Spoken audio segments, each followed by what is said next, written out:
Hello hi friends, ఈ రోజు నేను కోయేట్లో ఉమ్లెమాన్ నుంచి నేను ఫాహెల్కి అయితే బయలుదేరాను. ఈ రోడ్ వచ్చేసి 30 నెంబర్ రోడ్డు. 30 నెంబర్ రోడ్డు పక్కన వచ్చేసి కేఎన్పిసి పెట్రోల్ కంపెనీలే ఉంటాయి. ఇవన్నీ పక్కన చూసుకోవచ్చు మీరు ఇక్కడ. ఇవన్నీ ఇక్కడ కనిపిస్తున్న పెట్రోల్ కంపెనీల్లో నుంచి మనకి వచ్చేసి ట్రాన్స్ఫర్ అవుతూ ఉంటుంది. పెట్రోల్ వేరే వేరే దేశాల వరకు వెళ్తూ ఉంటుంది. లోకల్లో కోయేట్లో కూడా ట్రాన్స్ఫర్ అవుతూ ఉంటుంది.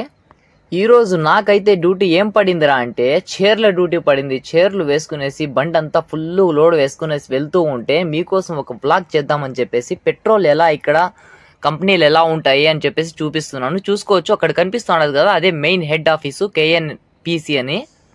కోయేట్లో ముఖ్యమైన కంపెనీస్ యావిరా అంటే కేఓసి, కేఎన్పిసి చూసుకోవచ్చు. ఇది ఇక్కడ వచ్చేసి కేఎన్పిసి కనిపిస్తుంది కదండి, అది వచ్చేసి హెడ్ ఆఫీసు. ఈ పెట్రోల్ కంపెనీల్లో వర్క్ చేయాలంటే చాలా కష్టపడి మన ఇండియా సైడ్ నుంచి కానీ ఎక్కడ విదేశాల నుంచి ప్రతి ఒక్కరు కూడా ఇక్కడికి వచ్చేసి జాబ్ చేయాలని చెప్పేసి వీసా తీసుకునేసి ఇక్కడికి వచ్చి జాబ్ చేసుకుంటూ ఉంటారు. ఎందుకంటే అంత సామాన్యంగా వీసాలు దొరకవు. మనకి వీసాలు దొరుకుతాయి, బట్ అయితే మనకి ఎవరైనా తెలిసిన వాళ్ళు ఆ కంపెనీలో వర్క్ చేస్తూ ఉంటే ఖచ్చితంగా మనకి వీసా అయితే మనకి దొరికిపోతుంది.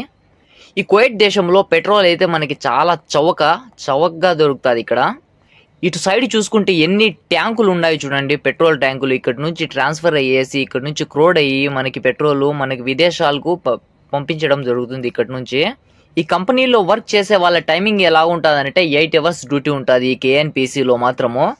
అలాగే ఒక్కొక్క కంపెనీలో ఒక్కో టైమింగ్ ఉంటుంది వర్క్ చేసే వాళ్ళకైతే మాత్రం ఇక్కడికి కువైట్లో. మరెందుకు లేట్ ఫ్రెండ్స్, ఈ వీడియో కానీ మీకు నచ్చినట్లయితే ఒక లైక్ చేసి సబ్స్క్రైబ్